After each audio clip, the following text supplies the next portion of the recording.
Hello à tous, Paris Retail Week, on enchaîne tout de suite avec une keynote exceptionnelle, puisque nous avons la chance de recevoir aujourd'hui sur scène le deuxième distributeur mondial. C'est une chaîne que tout le monde connaît, Costco, qui vient de s'implanter pour la première fois en France, premier magasin à Villebon-sur-Yvette. Et nous avons la chance d'avoir sur scène aujourd'hui Gary Swindells, le directeur général France de Costco, qui va nous faire une keynote. Gary, si tu peux venir me rejoindre, s'il te plaît, qu'on applaudit. Voilà, pas besoin de traduction, Gary est québécois, il aura un petit accent, voilà. Gary, tu as le Pavlov juste à côté, si tu en as besoin. Et je vais te laisser œuvrer, et on se retrouve après pour les questions-réponses. Parfait, mais merci beaucoup. Bonjour tout le monde. Merci premièrement aux organisateurs du salon de nous donner l'opportunité de présenter Costco ici en France. Pour ceux qui le savent déjà, on a ouvert notre premier magasin le 22 juin dernier. Donc aujourd'hui, on va profiter de l'occasion pour vous dire un peu qui on est et qu'est-ce qu'on fait. Alors, une brève introduction. Effectivement, mon nom est Gary Swindells. Oui, je suis québécois, originaire de la ville de Québec. Je travaille pour la société depuis 1993. Donc, j'ai été directeur de magasin. J'ai été ensuite promu à la centrale d'achat où j'avais la responsabilité des départements, en fait, des activités connexes à notre activité principale, qui sont les autres revenus, donc la restauration, pharmacie, centre optique, laboratoire optique, centre du pneu, etc., et les départements de frais, qui sont les fruits et légumes. Ça va? Ouais. Les fruits et légumes, les mets préparés, la viande, la boulangerie. Ensuite, en 2002, je suis revenu aux opérations. J'ai travaillé aux opérations. J'avais la responsabilité de nos entrepôts de la province de Québec et des provinces atlantiques. Et fin 2011, on m'a demandé si j'avais le goût de vivre l'aventure de faire découvrir Costco à la France, ce qui était pour moi un énorme plaisir. Donc, je suis en France maintenant depuis le 28 janvier 2012. Donc, on a travaillé excessivement fort pour ouvrir notre premier magasin. On a plein d'autres projets qui s'en viennent au cours des prochains mois, voire des prochaines années. Donc, sans plus tarder, Costco. Alors, qui sommes-nous? C'est important de savoir qu'on est un club entrepôt. Donc, qu'est-ce que ça veut dire? Ça veut dire que vous devez être membre pour y accéder. On est autant ouvert aux entreprises qu'aux particuliers. En réalité, notre chiffre d'affaires, si on regarde à terme, se divise 50 en alimentaire, 50 non alimentaire. La même chose pour notre base de membres qui, normalement, se situe à terme à 50 en membres affaires et 50 en particulier. On est un cash and carry.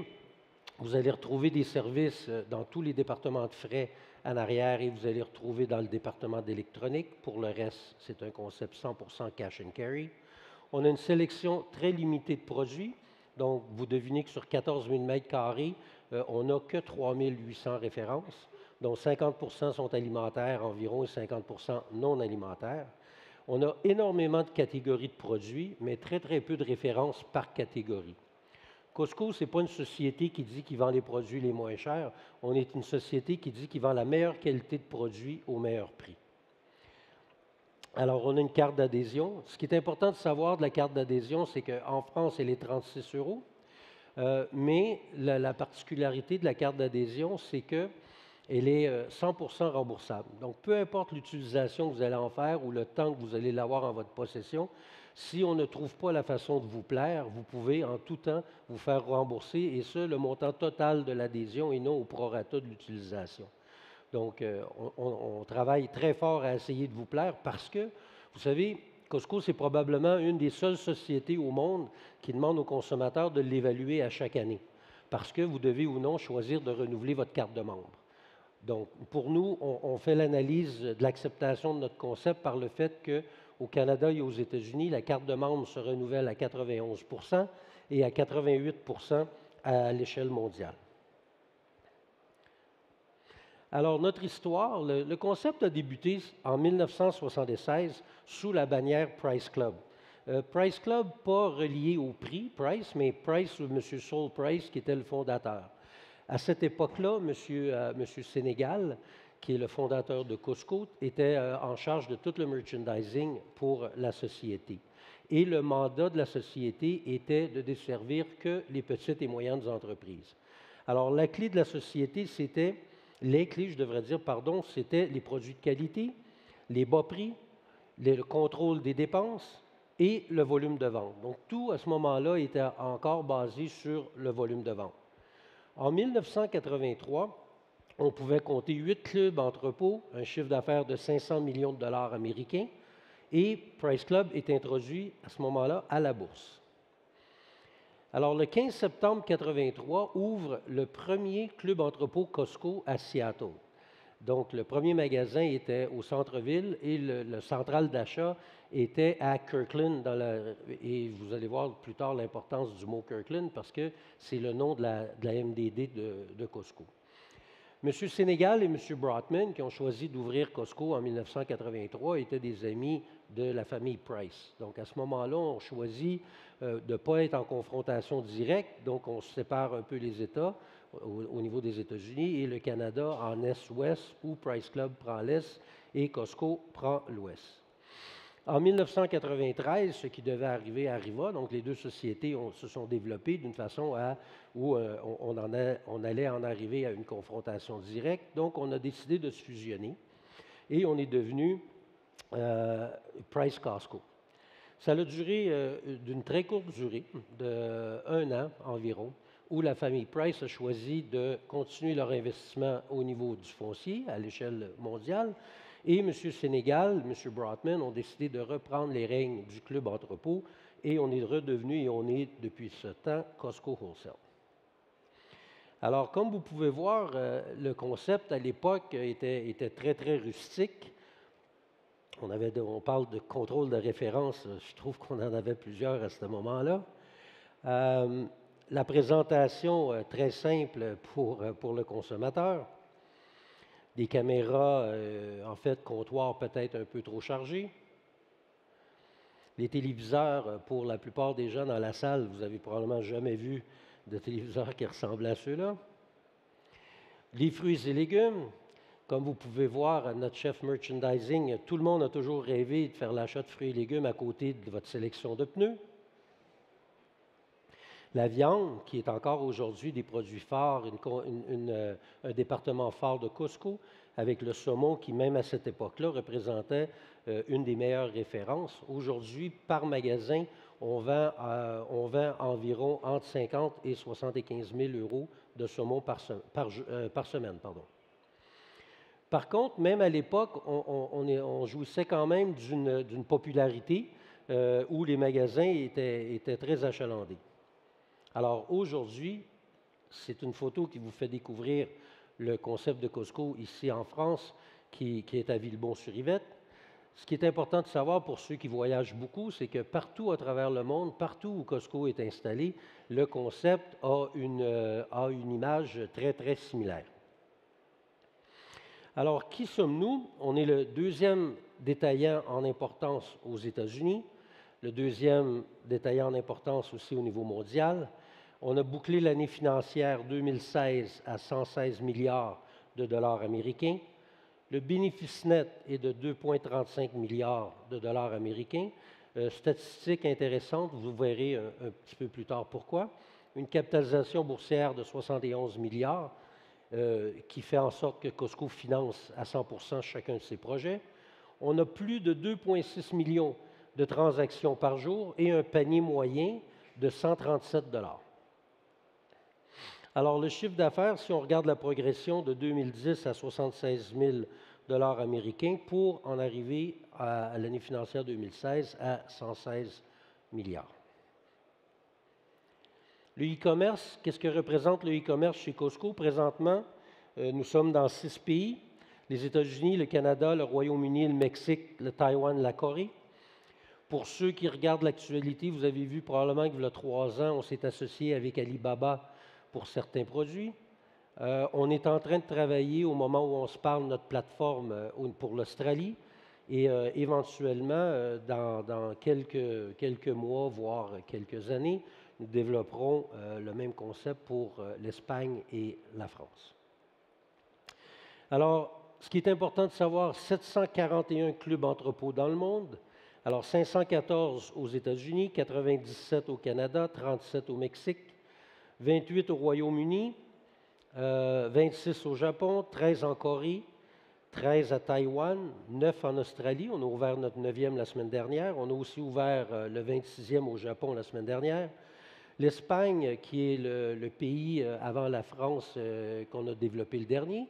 Donc, on a un magasin qui est ouvert à Séville en 2014 et à Getafe, dans la région de Madrid, en 2016. On a ouvert l'Islande aussi. L'Islande, pour nous, est un test. Je veux dire, c'est le seul pays dans lequel Costco opère où il n'y a pas de centrale d'achat. C'est un marché qui est beaucoup plus petit pour nous. On parle de 340 000 habitants. Mais c'est incroyable la réception qu'on a eue en Islande. Les 12 premières journées d'opération, on a fait plus d'1 million de dollars de ventes à chaque jour. Et aujourd'hui, c'est encore excessivement achalandé avec des ventes moyennes de 800 000 dollars par jour. Alors, notre histoire à Villebon-sur-Yvette, le 25 octobre 2016, la pose de la première pierre, qui est une étape qui a été très importante pour nous.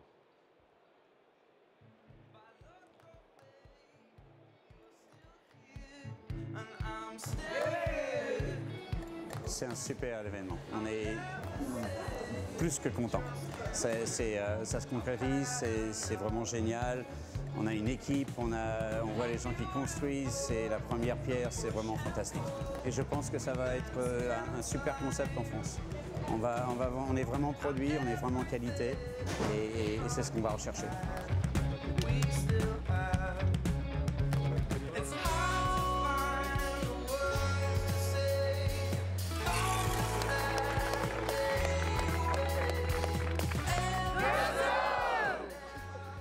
Elle est posée cette première pierre, finalement.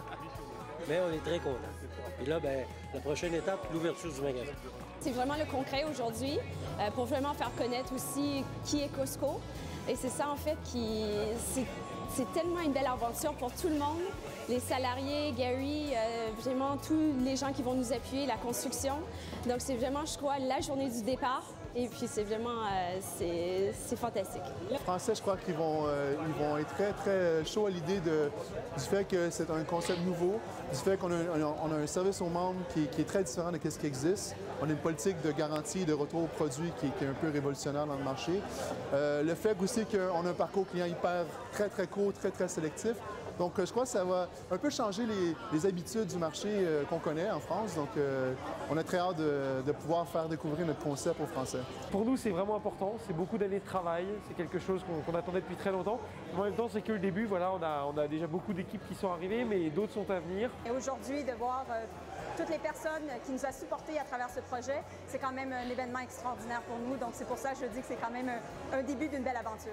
On a tous cette envie commune de bâtir un projet, de bâtir quelque chose de formidable. Et c'est vrai qu'on vit tous les choses de la même façon, donc c'est une ambiance qui est très pro, très sérieuse et en même temps très motivante et challengeante. Donc c'est rigolo même pour nous parce que toutes les semaines il y a quelqu'un de nouveau qui arrive, voilà, donc la famille s'agrandit. Et aujourd'hui vraiment on est super content de l'événement parce que c'est quelque chose qui, je pense, dans 10 ans marquera les esprits encore. On est hyper excités, mais on est aussi excités de l'engouement que ça a créé et la quantité de monde qui sont venus, je veux dire, c'est au-delà de nos espérances. Quand la vague des gens de la centrale d'achat va s'arrêter, ben, c'est celle du magasin qui va débuter. Donc 250 postes à combler en magasin. Donc, le printemps va être super excitant. On va jumeler à tout ça la sélection des produits, la sélection des fournisseurs. Alors, vraiment, je vous dis, on est les gens les plus chanceux du monde et on fait le plus beau métier du monde.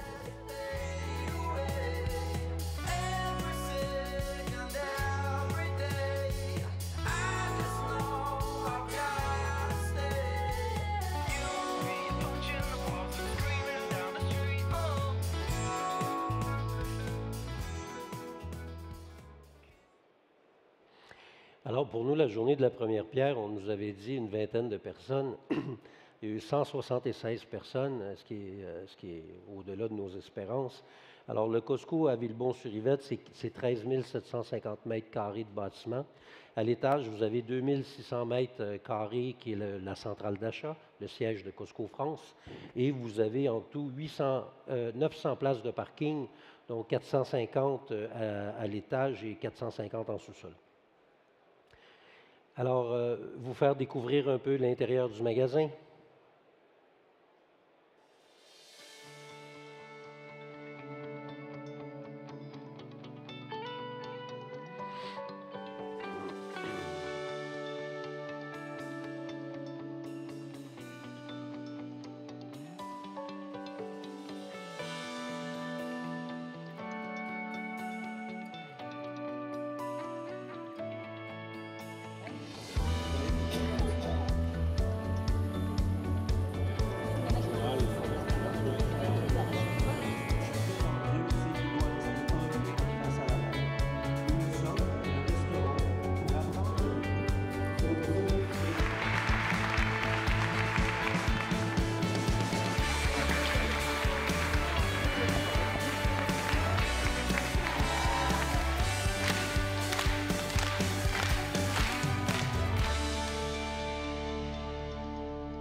Alors, la journée d'ouverture, le 22 juin, vous devinez que pour un commerce étranger s'installer en France, le 22 juin, c'était peut-être pas la meilleure date parce qu'on a quand même ouvert à une semaine des soldes, on a ouvert à 1 mois et demi des vacances, donc c'était un peu particulier.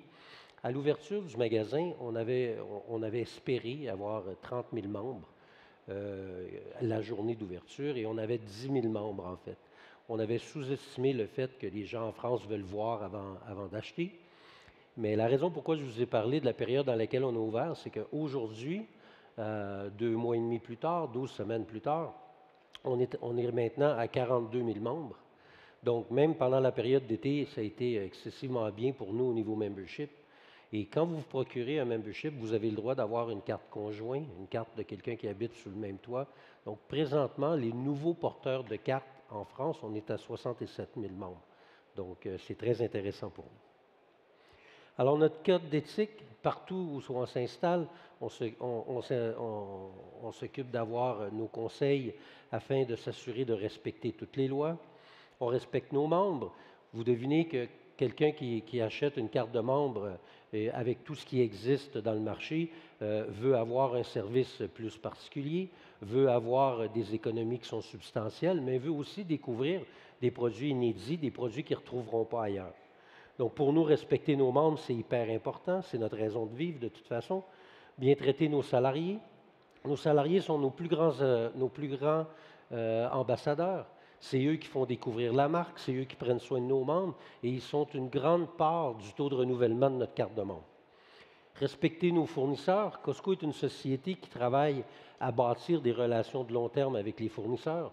Vous devinerez que pour être membre et pour pouvoir renouveler votre carte de membre régulièrement, on doit, comme société, vous offrir une constance de qualité qui est incroyable. Donc, la meilleure façon d'être capable de faire ça, c'est de travailler avec des fournisseurs qui ont des produits excessivement qualitatifs et bâtir avec eux une relation qui va durer le plus longtemps possible. On croit que si on réussit à rencontrer les 4 premiers objectifs, qu'on devrait trouver la façon de récompenser nos actionnaires. Alors, nos membres et nos frais d'adhésion. Alors, la carte d'adhésion, comme je vous disais, on est ouvert autant aux particuliers qu'aux entreprises. Vous savez, vous verrez un peu plus tard dans la présentation, on a des conditionnements qui sont particuliers. Pourquoi? Parce que, comme je vous expliquais, la vocation de Price Club et de Costco, à l'origine, était de desservir les petites et moyennes entreprises.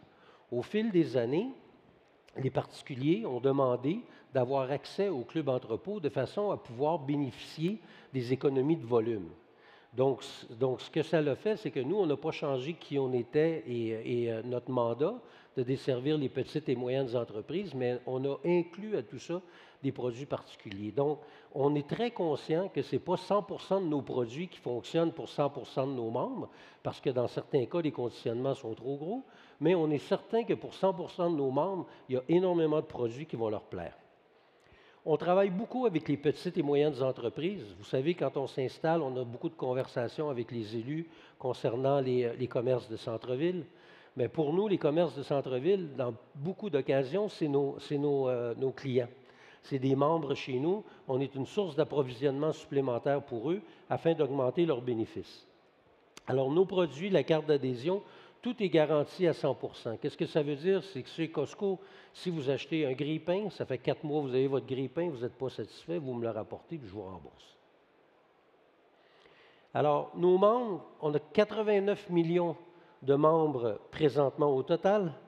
Comme je vous disais, la carte de membre se renouvelle à 90% aux États-Unis, au Canada, et 88% à l'échelle mondiale. Tout à l'heure, je vous disais que la statistique du bénéfice net de 2,35 milliards de dollars était significative. Bien, voyez-vous, le revenu membership est de 2,9 milliards. Donc, vous allez vous rendre compte que chez Costco, d'année en année, le revenu membership est directement proportionnel au bénéfice net de la société. Alors, nos membres en France, donc présentement 42 100 membres, 67 100 porteurs de cartes. Donc, ça, c'est sans compter les gens demeurant en France qui voyagent à l'international, qui sont membres chez Costco dans les 10 autres pays où on est installé. Et présentement, on a un panier moyen de 115 €. Alors, la stratégie marketing, elle est très simple. On doit travailler à se faire connaître autant au niveau du B2B que du B2C. Normalement, notre base de membres à terme est environ 50% avec les membres affaires et 50% avec les membres privilèges, donc les particuliers. Aujourd'hui, à l'ouverture d'un magasin, c'est certain que 90 à 95% de ta base de membres au début est plutôt particulier. Pourquoi? Mais parce que les entreprises, nous connaissant pas, ne savent pas nécessairement la gamme de produits qu'on vend en magasin qui vont pouvoir les aider. Donc, on est en train, nous, de mettre en place des plans pour nous faire connaître davantage au niveau des membres affaires et de leur faire voir les économies qu'ils vont pouvoir réaliser sur des produits qu'ils utilisent dans leur commerce. On travaille aussi beaucoup sur des offres thématiques. Costco, tout à l'heure, je vous disais qu'on est une société qui contrôle les coûts, donc très, très peu de publicité. Vous ne nous verrez pas dans les journaux, à la télévision, des choses comme ça. On travaille à présenter nos produits et à garder nos coûts le plus bas possible de façon à ce que le consommateur puisse bénéficier de la plus grande économie. Alors, vous pouvez aussi suivre les aventures de Ted sur le site de Costco France et sur notre site Facebook. Alors, nos collaborateurs.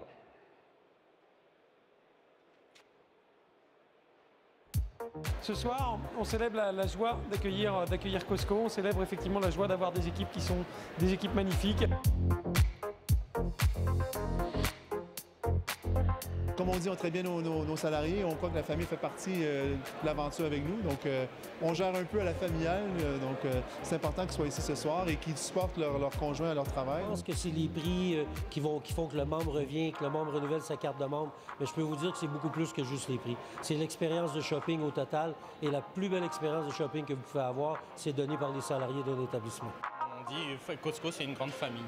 C'est pas pour rien. C'est une belle culture d'entreprise. Ça fait quand même plus de 3 ans que j'attends ça.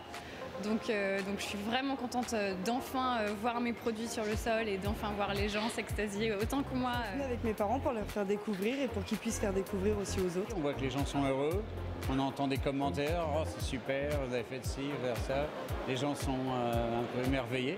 Donc c'est ça qui plaît, je trouve que c'est le plus important. Ce qui m'a beaucoup surpris, c'est le nombre de personnes qui se sont présentées. Et les commentaires, c'est positif. C'est incroyable, ils adorent les produits, etc.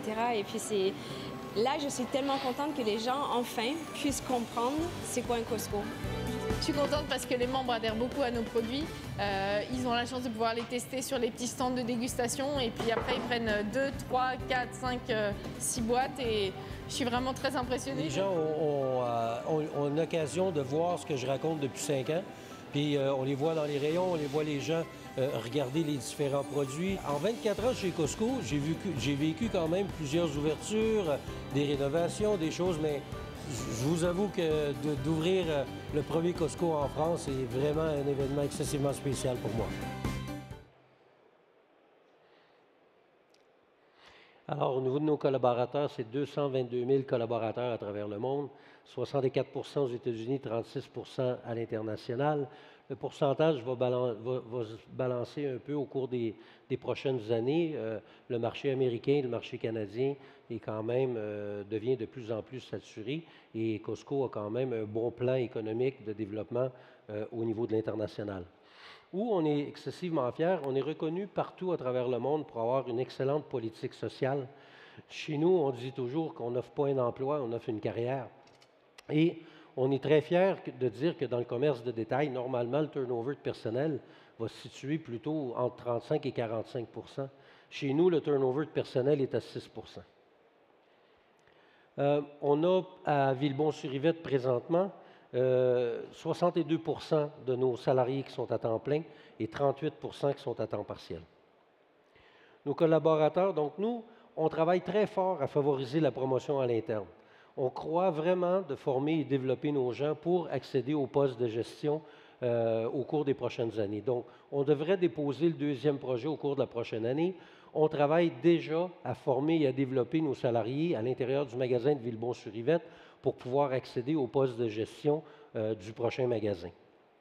Pour vous donner un exemple, présentement, si vous regardez dans un Costco, dans le Costco de la société à travers le monde, il y a moins de 1 % des directeurs d'entrepôt qui ont été embauchés directement comme directeurs.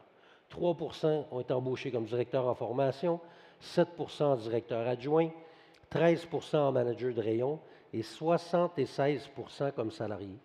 Si vous me demandiez de vous dire peut-être mon accomplissement dont je suis le plus fier au Canada, je vous dirais qu'en 1994, quand j'étais directeur du Costco de Laval, j'avais 9 de mes salariés qui étaient des employés à temps partiel, qui allaient à l'école dans différents domaines, qui aujourd'hui sont directeurs d'un Costco.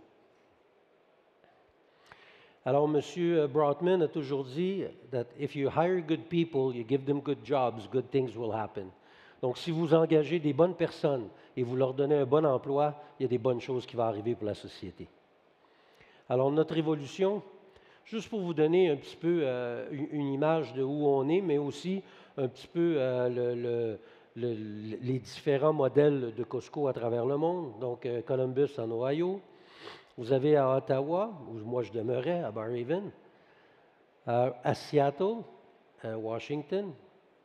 Vous avez, comme vous pouvez voir à Taipei, à Taïwan, le foncier étant beaucoup plus cher que dans d'autres pays. Vous voyez les parkings en silo.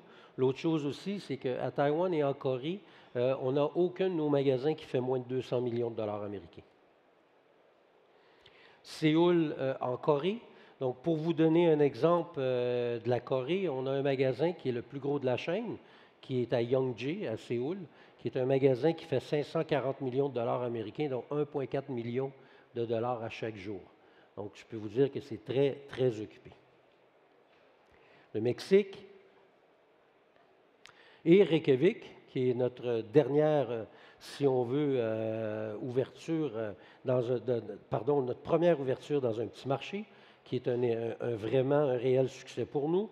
Reykjavik, c'est un bâtiment qui était existant, qu'on a rénové et on en a fait un Costco selon notre propre modèle. En Australie, le dernier qui est ouvert maintenant, il y a quelques jours, et à Mamatsu, au Japon, la première personne est arrivée en ligne pour avoir accès au magasin 30 heures avant l'ouverture. Donc, le directeur d'entrepôt a décidé d'ouvrir à 5h45 le matin, à 5h45 le matin, parce qu'il y avait trop de monde qui attendait à l'extérieur et on était déjà prêt de toute façon à l'intérieur du magasin. Alors, le développement à l'échelle mondiale, donc depuis 2008, ça vous donne le nombre de magasins de clubs entrepôts qui est ouvert à travers le monde. En 2018, on prévoit d'en ouvrir 20. Ça semble un peu moins que les dernières années, mais c'est parce qu'on travaille sur plusieurs anciens modèles de Costco, si je peux dire, à faire des rénovations, des améliorations. Alors, le coût d'exploitation, ce que je vous disais tout à l'heure, c'est très peu de références. Donc, 3800 références sur 14 000 m². Pourquoi? Parce que chacune des références doit représenter, disponible aux consommateurs, la plus grosse journée de vente de la journée. Donc, ça veut dire que si je vends, exemple, 12 palettes de papier hygiénique dans ma plus grosse journée de la semaine, je dois avoir en tout temps 12 palettes disponibles pour le consommateur. On ne fait aucun restockage durant la journée, sauf les départements de frais pour des raisons de fraîcheur. En ayant peu de références, ça nous permet d'avoir une meilleure gestion des stocks. Donc, chacun des acheteurs est capable de beaucoup mieux suivre sa référence, parce que vous imaginez qu'à 3800 références, on doit s'assurer du rendement de chacune de ces références-là. Ça augmente l'efficacité. Comme vous pouvez voir, nos produits sont livrés sur des palettes de 100 à 120 cm. Donc, on ne fait qu'enlever le film de protection et le produit est directement mis à la vente. Ça nous permet d'avoir une rotation rapide des stocks et aussi d'éviter les ruptures par le fait que chacune des palettes comporte quand même une quantité suffisante de produits. Les dépenses limitées en publicité. Pourquoi? Parce que Costco travaille avec que de la marque. Donc, nous, on ne fait pas d'entrée de gamme, du milieu de gamme. On fait que du haut de gamme et on fait que de la MDD. Donc, la marque nationale s'occupe d'une façon ou d'une autre à faire sa propre publicité. Et nous, ce qu'on veut faire, c'est de vous offrir des produits à des prix où notre meilleur agent marketing va être le membre, va être le consommateur. Vous savez, M. Sénégal a toujours dit, ce n'est pas avec le 50 centimes sur le pot de confiture qu'on crée une conversation durant le dîner, le week-end entre amis. Mais par contre, si vous êtes capable de sauver 300 €, 400 € sur votre téléviseur, bien, ça risque d'inciter vos amis à vouloir devenir membres aussi chez Costco. On réduit au minimum la manutention des produits, comme je vous disais, en étant sur palette, et aussi ça minimise les coûts de transport. Alors, la rotation rapide des stocks afin d'améliorer la fraîcheur des produits, la réduction des pertes. Vous savez, même les produits réfrigérés chez Costco, l'overstock est à l'intérieur de la chambre et restocké par en arrière pour deux raisons principales. La première, ne pas nuire aux consommateurs, et deux, s'assurer de la rotation des stocks, s'assurer du respect de la ligne de froid et de la qualité du produit. Les particularités de nos produits, bien, vous savez, chez Costco, on a vendu de tout. On a vendu l'année dernière 468 000 voitures. On a vendu 159 000 carats de diamants. On a vendu des cercueils. On a vendu... mais c'est vrai qu'on a vendu des cercueils. Pour ceux qui sont déjà venus à l'autre conférence, je vais vous faire la blague aussi, c'est que les cercueils, c'est une très belle catégorie pour nous parce qu'on n'a jamais eu de retour. Alors... mais on a vendu de tout, des robes de mariée, on a vendu... pensez à quelque chose, je veux dire, Costco ne vend pas d'animaux, on ne vend pas de munitions, on ne vend pas d'armes à feu, on ne vend pas de pornographie. Pour ce qui est du reste, on en a probablement vendu. On comprend très, très bien qu'en France, puis dans d'autres pays, vous avez la réglementation des réseaux de distribution sélectifs, qui est différent d'un pays à l'autre. Mais pour vous donner un exemple du Canada aux États-Unis, tout ce qui est la grande marque que vous pouvez vous imaginer, on en a vendu, que ce soit du Prada, du Fendi, du Montblanc, etc., etc. Donc, on en a eu dans nos rayons. C'est les items que nous, on aime appeler la chasse au trésor. Alors, notre MDD, Kirkland Signature, comme je vous disais, Kirkland, c'est parce que le premier siège de Costco en 1983 était dans la ville de Kirkland, à Seattle. L'objectif de notre MDD, c'est d'offrir un produit de qualité identique ou supérieur à la marque nationale, mais d'offrir une économie à notre membre de 10 à 15 %. Alors, l'MDD Kirkland Signature, premièrement, on ne change pas notre nom d'MDD dépendamment de la catégorie de produit. Donc, tout produit qui est vraiment notre MDD a le nom Kirkland Signature, qu'il soit alimentaire, qu'il soit au niveau du vêtement, qu'il soit au niveau des mets préparés, etc. Donc, juste vous donner une idée de la gamme de produits que vous pouvez avoir chez Costco. Alors, des références limitées, comme je vous disais, des produits alimentaires, non alimentaires. Alors, énormément de catégories de produits, mais très peu de références par catégorie. Donc, je vous donne un exemple. Si vous voulez vous acheter un vélo, chez Costco, il y a 3 vélos. Un pour homme, un pour femme, un pour enfant, qui va représenter une des meilleures marques nationales, à un prix que vous ne retrouverez pas ailleurs. Pourquoi Costco dit qu'on est complémentaire, qu'on n'est pas un concurrent direct avec ce qui existe? C'est que vous devinez qu'en 24 ans, j'en ai ouvert beaucoup des Costco. Souvent, on s'est installé dans des zones commerciales ou industrielles plutôt vides, où aujourd'hui sont devenues des zones commerciales très importantes, où on choisit consciemment de s'installer à côté de nous des magasins d'électronique, les biens de la maison, des hypermarchés, etc., etc. Parce que le conditionnement du produit chez Costco est très différent de ce qui existe, le multipack est très différent de ce qui existe, mais aussi la part de marché que vous pouvez perdre sur un certain produit acheté chez Costco, vous la regagnez par le flux qu'on génère dans la zone. De plus, parce qu'on a une gamme courte de catégories de produits, donc si je reviens sur l'exemple du vélo, tous les accessoires qui vont aller avec le vélo, vous allez aller l'acheter chez Decathlon, chez GoSport, etc. Donc, vous ne l'achèterez pas chez Costco. Notre mandat à nous, c'est à l'intérieur de chacune des catégories de représenter les produits les plus recherchés du consommateur au meilleur prix. On ne s'est jamais donné le mandat de devoir tout offrir. De là, notre sélection limitée de références. Donc, à l'intérieur de nos magasins, c'est 3300 références fixes, donc que vous allez retrouver à chacune de vos visites, et environ 500 références que nous, on aime appeler la chasse au trésor. Donc, comme je vous ai dit auparavant, on n'est pas dans les journaux, on n'est pas à la télévision. Donc, si vous voulez découvrir l'offre, donc vous devez venir en magasin. Donc, c'est la raison pourquoi, tout à l'heure, quelqu'un me posait la question si éventuellement Costco pense à faire des drives. Moi, je trouve que le drive, c'est un super concept. Ça a une utilité pour certains consommateurs, mais ce n'est pas ce que nous, ça représente. Donc, un drive, quand vous avez pesé sur Enter, bien, vous n'avez aucune possibilité d'augmenter votre panier moyen. Nous, on espère qu'avec les produits inédits qu'on va vous présenter à l'intérieur de nos magasins, que vous allez avoir le goût de découvrir des nouvelles choses, mais aussi de vous acheter peut-être des produits dont vous avez rêvé depuis plusieurs mois, plusieurs années. Alors, les 10 catégories de produits les plus vendus présentement en France depuis notre ouverture, donc les viandes. La viande chez Costco, c'est du label rouge. Ça représente, c'est 100% bœuf. Ça représente moins de 20% de la production de viande en France. On fait beaucoup de fruits et légumes. Alors, les boissons, le vin et les spiritueux. Costco est le plus gros distributeur de vin au monde et le plus grand distributeur aussi de Dom Pérignon. Les vêtements pour hommes, les produits de délit, les produits de boulangerie. Voyez-vous, les produits de boulangerie, ce qui est drôle aussi en France, c'est que tous les produits qu'on m'a dit que je ne vendrais pas, on en a vendu. Donc, le meilleur item de boulangerie, c'est le gros muffin américain, le biscuit, le gros biscuit aux pépites de chocolat. On a vendu du sirop d'érable canadien, le mix à pancake, le mix à brownies. On a énormément de suggestions de membres pour toutes sortes d'autres produits, soit américains ou internationaux. Et tout prochainement chez Costco la poutine et le mac and cheese. Alors, Ted, 2,43 m. Tout le monde nous disait, ben, c'est très beau, c'est une belle mascotte, mais ça ne se vendra pas. Donc, on en avait 36.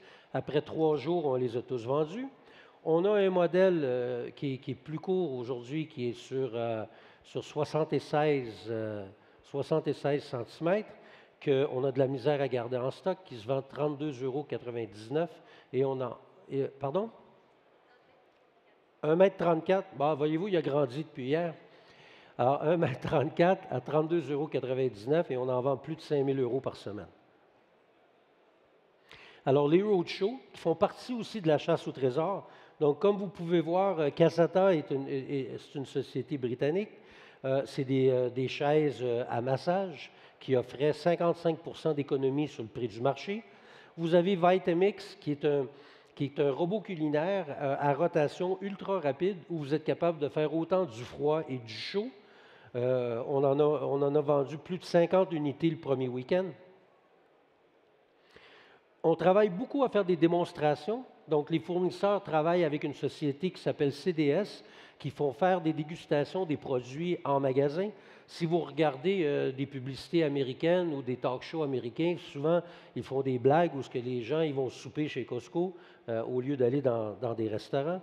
On a eu aussi le jamón ibérico à l'ouverture avec la personne de la société qui coupait le jambon, mais aussi en utilisant exactement les accessoires, si on veut, pour le jamón ibérico. L'accessoire, on était surpris parce qu'on croyait que ce serait peut-être plus les sociétés qui allaient acheter le produit, mais on était vraiment bien impressionnés que beaucoup de particuliers se sont procurés autant le couteau que le présentoir. Alors, Costco Villebon-sur-Yvette, ça c'était la sélection de vins. Nous, on appelle ça un bateau.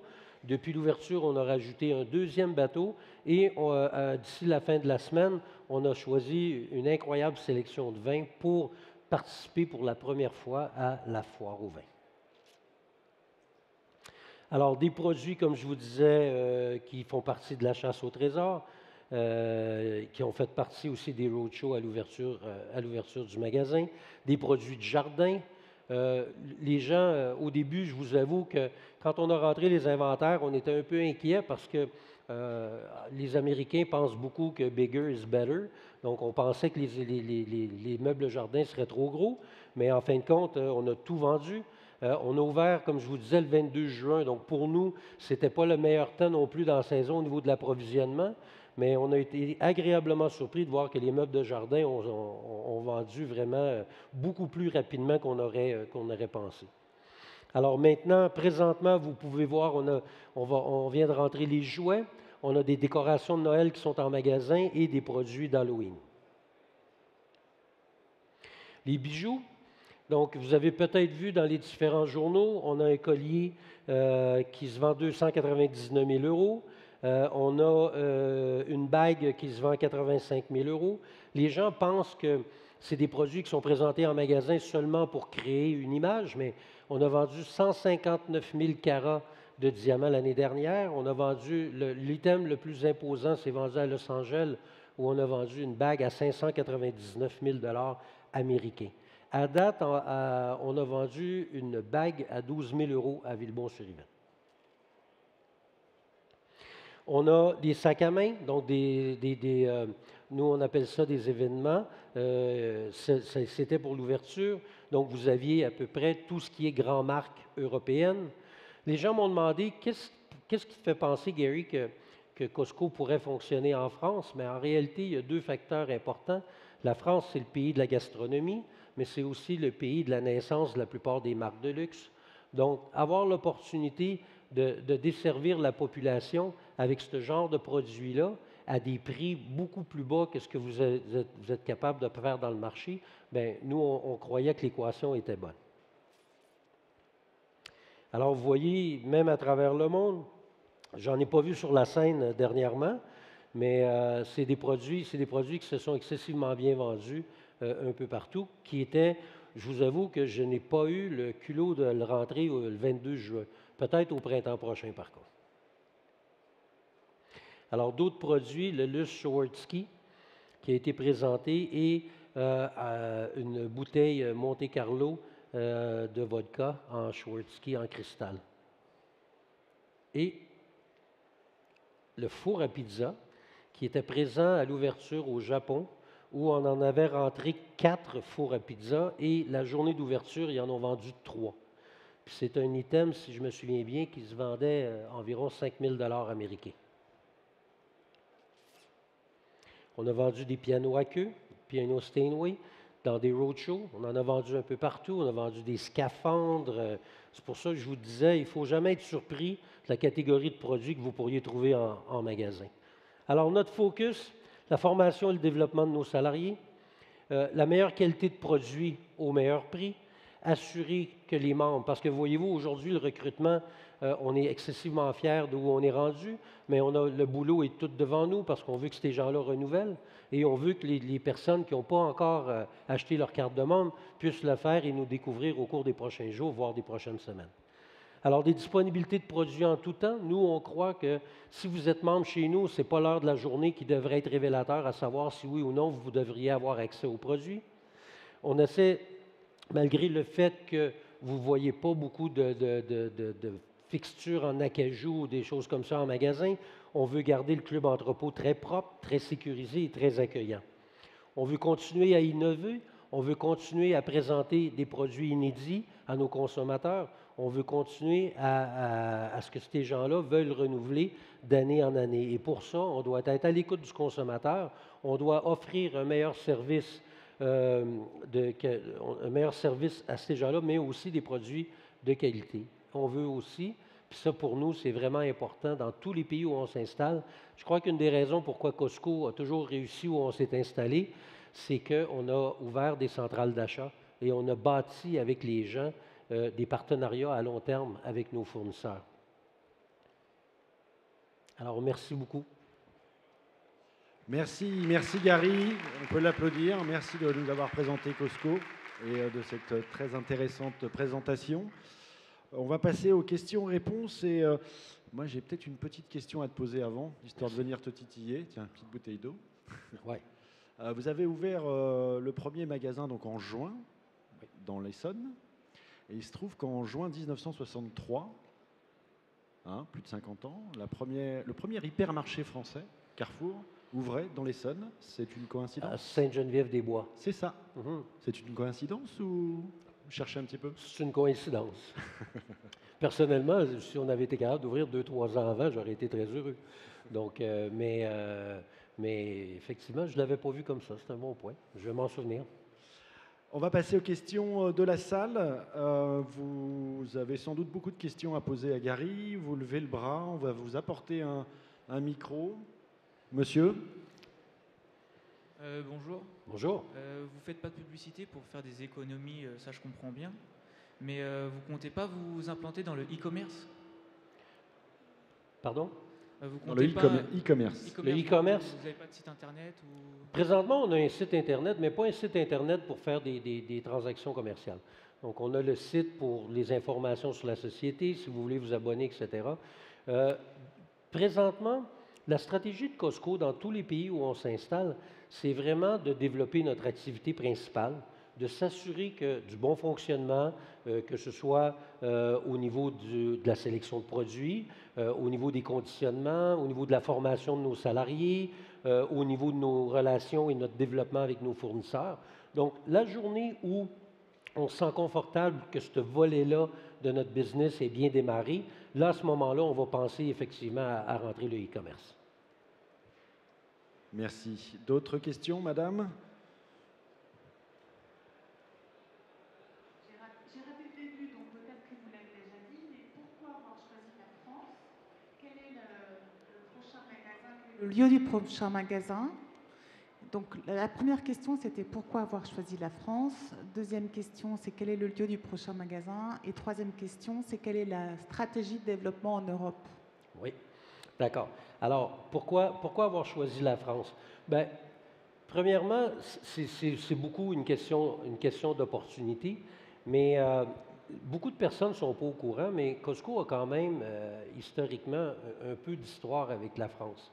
En 1986 jusqu'en 1993, Carrefour était associé de Price Club au Canada. De 1993 jusqu'au début des années 2000, l'année m'échappe, mais Carrefour était aussi actionnaire de 20 de Costco Wholesale en Angleterre. Donc, on a toujours eu un peu de relation avec le marché français. Monsieur Sénégal, Michael, le garçon de Jim, a travaillé chez Carrefour durant l'été pendant qu'il était étudiant. Donc, mais principalement, Carrefour, pardon, pas Carrefour, la France, c'est, comme je vous disais tout à l'heure, c'est un pays de la gastronomie, donc les gens aiment bien manger, les gens aiment bien se vêtir, les gens sont excessivement fiers. C'est le pays où la plupart des marques de luxe ont vu le jour. Donc, d'être capable d'offrir cette qualité de produit-là, d'être capable d'offrir, d'avoir une vision du consommateur, vraiment de ce genre de consommateur-là, bien, pour nous, on y voyait une belle équation. L'autre chose, c'est que Costco, on fonctionne excessivement bien dans des marchés où il y a beaucoup de monde. Donc, si on regarde la démographique, exemple dans l'Essonne, nous, notre démographique, c'est de rechercher environ 1 million de personnes en 30 minutes. Donc, en Essonne, on a au-delà de 3 millions de personnes en 30 minutes. On a comme mandat de desservir les petites et moyennes entreprises. Il y a énormément d'entreprises en Essonne. Donc, je veux dire, pour nous, ça semblait logique de le faire comme ça. Le deuxième magasin, on devrait déposer d'ici la fin de l'année, devrait être en Île-de-France encore, mais on a plusieurs autres projets sur lesquels on regarde. Le développement en France, c'est d'avoir 4 à 6 magasins, dans les 10 prochaines années, 4 à 6 magasins autour de Paris et d'avoir 1 à 2 magasins dans les grandes villes de France. Ajouter à tout ça le siège social qui est déjà présent à Villebon-sur-Yvette, donc à l'étage du magasin, et ensuite un centre de logistique. Normalement, Costco, à son 2e ou 3e magasin, ou dépendamment du volume de vente qu'on génère, on va ouvrir notre propre centre de logistique qui est géré par nous. Au niveau du développement de l'Europe, on a un 3e magasin qui devrait ouvrir 2019 en Espagne. Donc, le 3e magasin en Espagne. Je sais que Diane travaille sur plusieurs autres projets là-bas aussi en Espagne. Comme nous, ici, on travaille sur plusieurs autres projets ici en France. Moi, j'ai eu à faire l'année dernière les études de faisabilité de différents produits. Je crois que l'expérience de l'Islande nous démontre que dans certains pays, malgré le fait qu'il y a peut-être un peu moins de population, on peut quand même bien réussir. Donc, ça aussi, c'est une avenue qu'on regarde. On veut encore prendre de l'expansion au niveau de l'Asie. Donc, on fait très, très bien présentement au Japon, en Corée et à Taïwan. On fait très, très bien dans le marché de la Chine avec notre association avec Alibaba. On devrait ouvrir notre premier magasin même en Chine en 2019. Donc, on a quand même beaucoup de projets à l'international au cours des prochaines années. Merci Gary. J'ai noté ton lapsus sur Carrefour. Ouais. D'autres questions? Madame, levez le doigt qu'on vous voit bien, voilà. Merci.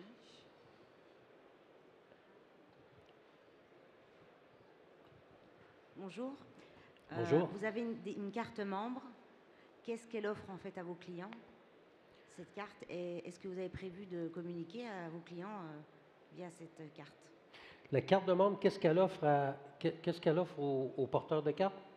Bien, la carte de membre, ça vous donne accès au magasin. Donc, ça vous permet de pouvoir acheter en magasin. Nous, on évalue que la carte de membre, si vous achetez que de l'alimentaire, puis notre évaluation, elle a été basée sur le panier moyen français, si on veut. Nous, on établit que si vous achetez que de l'alimentaire, normalement, à votre 3e ou 4e visite, vous allez avoir remboursé votre carte de membre. Et dans le non-alimentaire, on pense que sur certaines catégories de produits, dès votre premier achat, vous pouvez avoir remboursé probablement votre carte de membre pour même plusieurs années. Donc, je vous donne un exemple. Présentement, on a énormément de produits qui vont offrir des réductions de 30 à 40 sur le marché. Donc, bien sûr, plus le projet coûte cher, plus l'économie est substantielle. Mais jusqu'à présent, je peux vous dire qu'en magasin, on a réussi à trouver la façon de plaire aux gens qui sont venus en magasin et de leur offrir des économies assez importantes pour qu'ils aient le goût de revenir. On est encore jeune, on a encore beaucoup à prouver. Je crois que les prochains mois, les prochaines années, vraiment le challenge est à nous de s'assurer d'offrir justement aux consommateurs qui choisissent de se procurer la carte de membre des produits de qualité et de valeur qui vont nous différencier de ce qui existe dans le marché. Merci.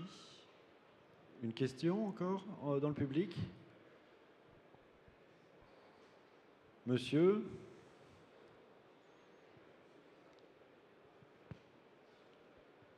Bonjour, petite question, on a vu la diversité des références que vous avez et notamment certains produits qui avaient pour prix plus de 1 000 à 5 000 euros. Comment vous assurez la compétence de vos équipes dans le conseil de ces produits-là qui sont assez éphémères dans vos magasins? Nos équipes, dans plusieurs des catégories de produits, nos équipes sont formées par les sociétés mêmes qui nous fournissent le produit. Donc, au niveau d'électronique, c'est fait comme ça. Au niveau de la bijouterie, il y a des cours, des formations qui sont données par les joailliers des sociétés avec lesquelles on travaille. Donc, pour les autres produits, par contre, vraiment, si on parle au niveau du vêtement ou des choses comme ça, c'est vraiment du cash and carry. Mais les produits technologiques ou les produits plutôt joaillerie, vraiment grand luxe, il y a des formations qui sont données par les sociétés. Ça répond à votre question? D'autres questions? Bon, ta présentation était très claire et très complète. Ben, je vous remercie. Voilà, donc je pense qu'on va clôturer cette keynote. Merci beaucoup, Gary. Merci. On peut l'applaudir. Merci, Costco. Et nous allons nous retrouver pour 13 h pour une keynote très haut niveau également, puisque nous aurons l'académie Twitter avec le Head of Market Europe qui viendra nous faire sa keynote. Merci, à tout de suite.